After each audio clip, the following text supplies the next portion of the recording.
আপনি কি ১০,০০০ টাকার মধ্যে এমন একটি ফোন খুঁজছেন যেখানে বেশি র‍্যাম-রম থাকবে, ফোনটি সুপার ফাস্ট চার্জ হবে আর ফোনটিকে দেখতেও বেশ সুন্দর হতে হবে? তাহলে এই ভিডিওটি আপনার খুব কাজে লাগবে। এখানে আমি এমনই একটি ফোনের কথা বলবো যেখানে রয়েছে ৮ জিবি র‍্যাম এবং ২৫৬ জিবি রোম, তাও আবার ১০,০০০ টাকার মধ্যে। ফোনটির নাম আইটেল P55 প্লাস।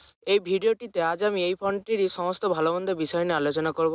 ফোনটিকে আপনি কোথা থেকে কিভাবে কিনতে পারবেন সেই সম্পর্কে জানতে চ্যানেলটি সাবস্ক্রাইব করে ভিডিওটি শেষ পর্যন্ত দেখুন। আর ভিডিওটি ভালো লাগলে অবশ্যই একটি লাইক করবেন। প্রথমত ফোনটিকে দেখতে অপূর্ব সুন্দর, যে কেউ একে ২০-৩০ হাজার টাকার ফোন মনে করবে। ফোনটির ডিজাইন এতটাই ভালো। ফোনটির ব্যাক সাইডে আইটেল দুটি আলাদা স্ট্রাকচারের লেদার ব্যবহার করেছে, যার ফলে ফোনটি এরকম প্রিমিয়াম ফিনিশ পেয়েছে। একটি প্লাস্টিকের ভেরিয়েন্টও রয়েছে, তবে দুটি ফোনেতেই একদম ফ্ল্যাট ফ্রেম রয়েছে, কর্নারগুলো হালকা রাউন্ডেড। প্রাইস অনুযায়ী ফোনটির বিল কোয়ালিটি অন্যান্য ফোনের থেকে অনেক বেটার। ফোনটির নিচের দিকে রয়েছে speaker, type C charging port, microphone ও একটি হেডফোনের জ্যাক। উপরের দিকে কিছু নেই।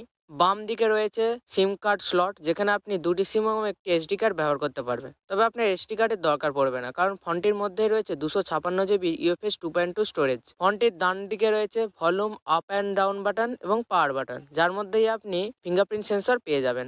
ফোনটি আনলক করলেই আপনি দেখতে পাবেন 6.6 ইঞ্চি 90 হার্টজের একটি পাঞ্চল ডিসপ্লে, যেখানে আপনি 180 হার্টজের টাচ স্যাম্পলিং রেট পেয়ে যাবেন। এছাড়াও আইটেল এখানে ডায়নামিক বার বলে একটি ফিচার্স দিয়েছে, যার সাহায্যে ফোনের বিভিন্ন কাজ অ্যানিমেশনের মাধ্যমে ডিসপ্লের ওপর ফুটে ওঠে। ডিসপ্লের কালার আপনাকে খুব পাঞ্চি মনে হবে, আর ওয়াটার ড্রপ নচের পরিবর্তে পাঞ্চল থাকার কারণে ডিসপ্লেটিকে দেখতে খুব মডার্ন মনে হয়। এছাড়াও আইটেল এই ফোনটিতে ১০০ দিনে ফ্রি স্ক্রিন রিপ্লেসমেন্ট দিচ্ছে, যার ফলে কাস্টমারদেরই সুবিধা হবে। ফোনটির ব্যাক সাইডে রয়েছে 50 মেগাপিক্সেলের এআই ডুয়েল ক্যামেরা, ফ্রন্টে 8 মেগাপিক্সেলের সেলফি ক্যামেরা। ক্যামেরা অ্যাপসে ফিচার্সের কোনো কমতি রাখেনি আইটেল। এখানে আপনি ম্যাক্সিমাম 1080p 30 fps পর্যন্ত ভিডিও রেকর্ড করতে পারবেন। আর ছবির কোয়ালিটির কথা বললে ভালো আলোতে খুবই শার্প এবং ক্লিয়ার ছবি তুলতে পারছে। যেই আলো কমেছে ছবিগুলিরই কোয়ালিটি কমে যায়, যা এই প্রাইসের ফোনে খুবই স্বাভাবিক। ব্যাটারি ডিপার্টমেন্টের ক্ষেত্রে এই ফোনটিতে রয়েছে এক অসাধারণ চমক। এখানে আপনি 5000 mAh এর ব্যাটারির সঙ্গে 45 ওয়াটের সুপারফাস্ট চার্জার পেয়ে যাবেন, যার সাহায্যে ফোনটি 1 ঘন্টারও কম সময়ে ফুল চার্জ হয়ে যায়। ব্যাটারি ব্যাকআপ ভালো করার জন্য এখানে বিভিন্ন ধরনের charging mode, power saving mode পাবেন আপনি। পারফরমেন্সের কথা বললে এই ফোনটির মধ্যে রয়েছে ইউনিসকের T606, একটি 12 nanometre base octa-core 4G processor, যার আন্তঃ স্কোর 2 লাখেরও বেশি। আপনার প্রতিদিনের সমস্ত কাজ ইজিলি করে দিতে পারবে, কোনো প্রকার হিটিং ইস্যু নেই। এখানে আপনি ডিফল্ট সেটিংয়ে ফ্রি ফায়ার, পাবজির মতো গেমও খেলতে পারবেন।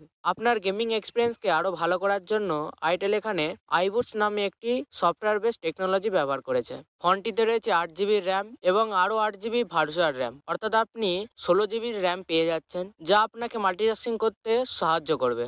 একটি ফোনে হার্ডওয়্যারই সব কিছু নয়, ভালো সফটওয়্যারও দরকার। এখানে আপনি অ্যান্ড্রয়েড 13 পেয়ে যাবেন। আর ইউআই হিসাবে রয়েছে আইটেলের নিজস্ব ওএস, যেখানে আপনি app lock, dual application, internet speed মিটারের মতো হাজারো জিনিস পেয়ে যাবেন। তবে এখানে আপনি অনেক প্রিন্সল অ্যাপস পেয়ে যাবেন, আর কিছু নোটিফিকেশন এবং অ্যাডসের ঝামেলাও রয়েছে। এই একটি কথা বাদ দিলে আইটেল খুবই ভালো একটি ফোন লঞ্চ করেছে, যেখানে আপনি 8 জিবি র্যামের সঙ্গে 256 জিবি রোম পেয়ে যাবেন। ফাস্ট চার্জিং এর সুবিধা রয়েছে, আর ফোনটির ডিজাইনও খুবই স্টাইলিশ। পার্সেল সার্ভিসের ক্ষেত্রেও আপনার চিন্তা করার দরকার নেই। আইটেলের দেশ জুড়ে 1300-এরও বেশি সার্ভিস সেন্টার রয়েছে। আপনি যদি ফোনটিকে কিনতে চান অ্যামাজনে পেয়ে যাবেন, যেখানে একটি মাত্র ভেরিয়েন্ট রয়েছে 8+256 জিবি, যার দাম 9999 টাকা। ফোনটির লিঙ্ক আমি ডেসক্রিপশনে দিয়ে রাখলাম, চাইলে দেখতে পারেন। শুধু কেনার সময় মনে রাখবেন এটি একটি 4G ফোন। আর ঠিক একই দামে আইটেল তাদের একটি 5G ফোন লঞ্চ করেছিল বেশ কিছু মাস আগে। আপনি যদি সেই ফোনটি সম্পর্কে জানতে চান, পাশের ভিডিওটি দেখতে পারেন।